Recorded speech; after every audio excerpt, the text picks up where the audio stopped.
Hai kawan-kawan, selamat datang di kelas sejarah Ruang Guru.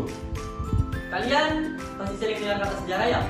Tapi apa sih sebenarnya makna dari kata sejarah tuh? Apakah hanya tentang masa lalu?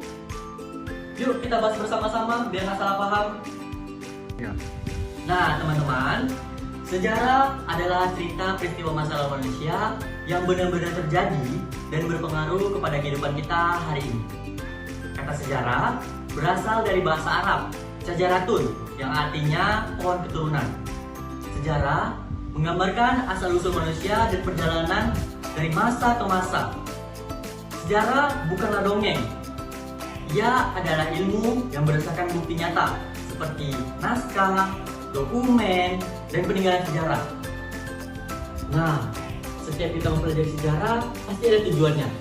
Tujuan sejarah adalah memahami perjalanan kehidupan manusia dan mempelajarinya. Melalui sejarah, kita bisa tahu nih asal-usul bangsa kita, terus perjalanan para pahlawan, dan nilai-nilai kehidupan yang membentuk identitas kita pada hari ini. Coba kalian bayangkan kalau kita tidak tahu sejarah, pasti kita akan sulit untuk menghargai kemerdekaan yang kita nikmati pada saat ini.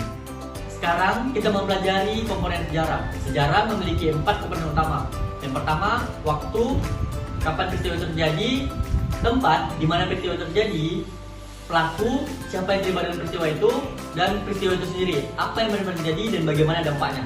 Contohnya, proklamasi kemerdekaan Indonesia.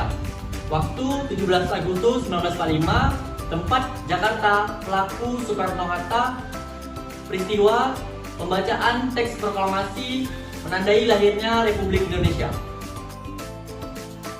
4. Ciri-ciri sejarah. 1. Empiris, berdasarkan bukti nyata atau sumber sejarah yang dapat kita ketahui. Yang kedua, kronologis.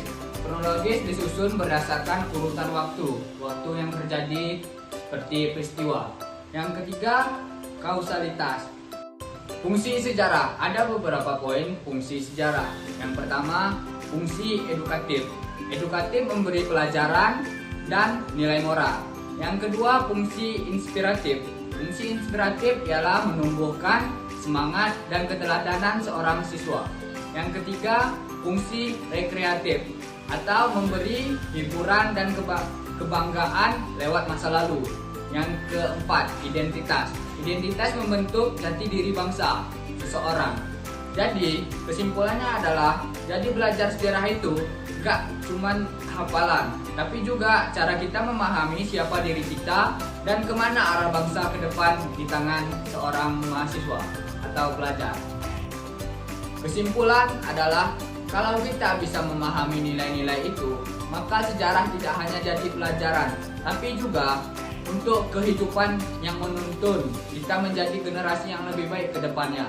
Mungkin ini saja materi yang dapat saya sampaikan. Assalamualaikum warahmatullahi wabarakatuh.